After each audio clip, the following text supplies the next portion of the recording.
son Nicolás, Matías y Paula, y el tema que elegimos para trabajar hoy fue cómo percibía Aristóteles el trabajo y cuál era su visión acerca del trabajo intelectual y manual.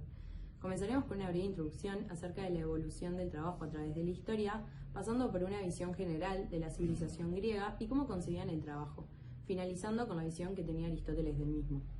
¿Quiénes se ocupaban del trabajo en Grecia? ¿Qué estatus tenían estas personas? Y, según Aristóteles, ¿el trabajo era una actividad virtuosa o repudiable? Estas son algunas preguntas que responderemos a continuación. En la prehistoria, los primeros humanos obtenían los medios necesarios para subsistir en base a recolección. Recolectaban frutas, semillas, miel, raíces, e inicialmente utilizaban solo sus manos para conseguir el alimento.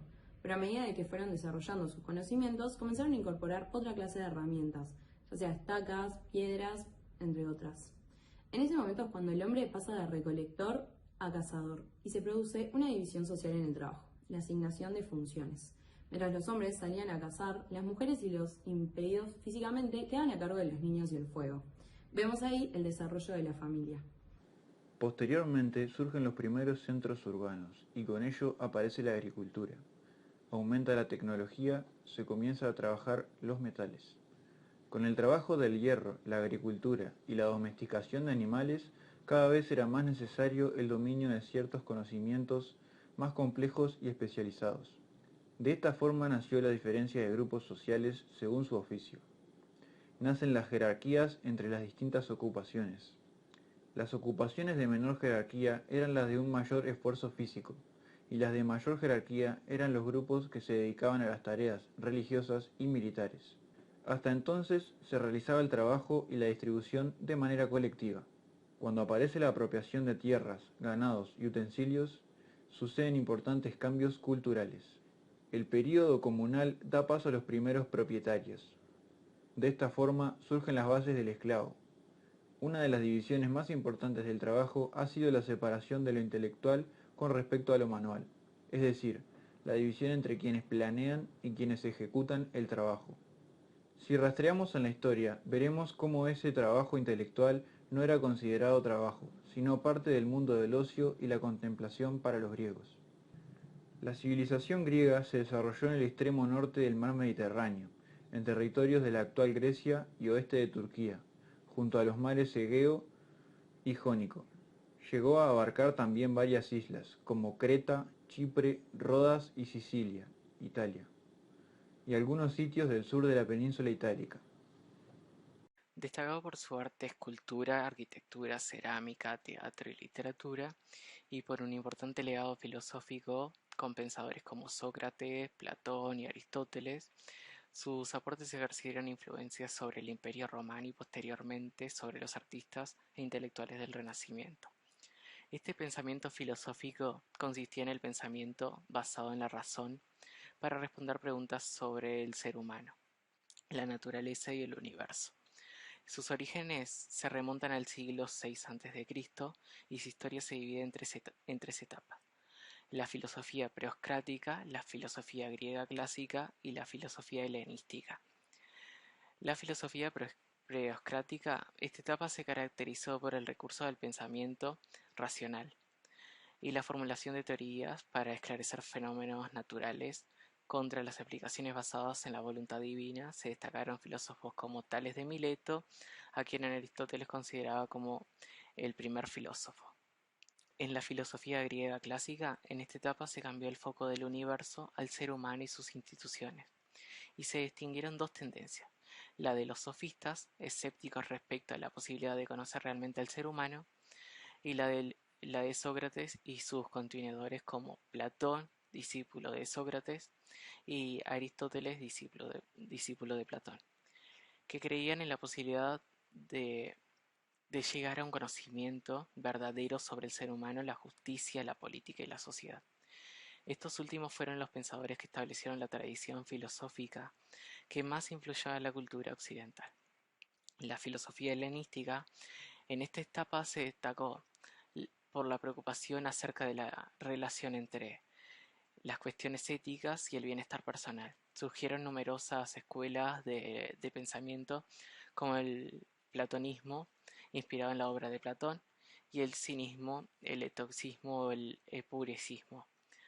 Otros pensadores intervinieron en otras áreas del saber, que si bien no constituían actividades filosóficas, formaron parte del legado de la civilización griega a la ciencia y el pensamiento occidental, como la matemática, por ejemplo, Pitágoras. Acerca del trabajo, los griegos no tenían una visión unánime acerca del mismo. Podemos señalar que para esta civilización el trabajo era considerado como un hecho altamente desvalorizado. El trabajo en la antigua Grecia se consideraba una calamidad que arrebataba al hombre el tiempo necesario para cultivar el espíritu y gozar de sentidos. El poder vivir a costa del trabajo ajeno era un ideal poderosamente establecido en la sociedad y el afán de tener esclavos que hicieran estas arduas tareas. Para ellos, dada su vinculación con la dimensión del apremio y las necesidades, el trabajo limitaba la libertad de los individuos, condición indispensable para integrar el mundo de la polis en calidad de ciudadano. El hombre libre realizaba actividades absolutamente desinteresadas, la actividad intelectual, que formaba parte del ocio y la contemplación, y que no era considerado trabajo. Sin embargo, las funciones públicas y la presentación del servicio militar tenían mayor estima social. De todos modos, en casi todos los estados griegos había quien realizara ambas tareas, pero si tenía que hacerlas, preferiblemente, debían ser dentro de la propia hacienda de cada cual, ya que el simple hecho de tener un título de propiedad de una tierra, por más pequeña que está fuera, ya era tener un título de dignidad, lo cual también otorgaba derechos políticos. La actividad lucrativa, como el comercio, tampoco estaba bien vista. Aristóteles es uno de los filósofos griegos más influyentes de la tradición occidental. Fue un hombre importante del siglo IV a.C. y describe el trabajo como una actividad que modifica la naturaleza para producir un bien en particular, que está conectado con las necesidades fundamentales de los hombres. Distingue entre acción, praxis y producción, poiesis.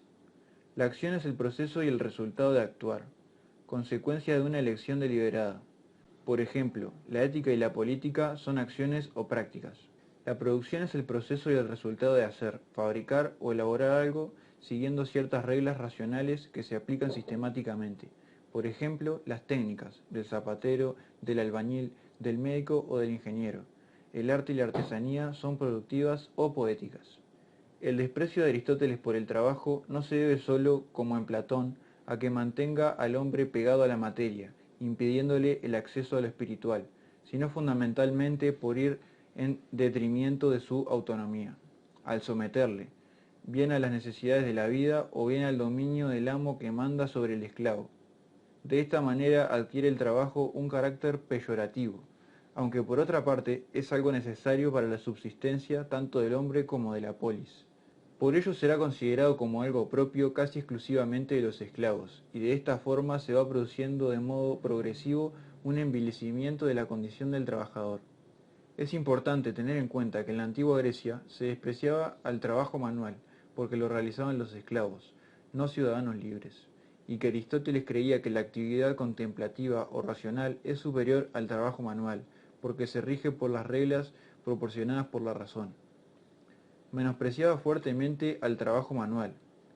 Todas las ocupaciones manuales carecen de nobleza.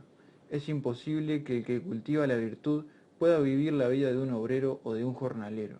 E incluso su idea sobre el esclavo y la esclavitud es mucho más despiadada. Por eso Aristóteles llegará a decir que hay trabajos a los cuales no puede consagrarse un hombre libre sin degradarse. Por ello son esclavos quienes deben realizarlos, trabajando al servicio del hombre libre. Con nuestros compañeros sacamos una conclusión que aunque en la evaluación se considere el trabajo en su totalidad, Aristóteles no estableció un concepto claro de trabajo. No encontramos en ninguna de sus obras una definición de trabajo porque él no establece claramente cuál es la relación entre el trabajo como saber, el saber que se refiere al trabajo, y el acto mismo de trabajar en el proceso de producción. Lo que sí está claro es que Aristóteles únicamente considera como trabajo al trabajo manual, la actividad que por medio de la transformación de la naturaleza tiende a formar un producto determinado. Por tanto, Aristóteles tiene un concepto reduccionista de trabajo. El trabajo será tomado siempre como producción que nada tiene que ver con la praxis. Aunque en algunos lugares Aristóteles distingue diversos tipos de trabajo en todos los textos en los que presenta su valoración negativa del trabajo, Incluye a este en su totalidad, tanto el de los artesanos como el de los esclavos, bien por impedir la contemplación y la virtud que constituyen el fin del hombre, o bien por la anulación a que queda sometida la libertad. Por lo tanto, aunque haya una cierta distinción entre el trabajo realizado por un obrero libre o por un esclavo, en el fondo ambos están incluidos bajo el mismo concepto peyorativo de trabajo. Ambos son considerados como vanausia, como algo que va en menoscabo de la dignidad humana.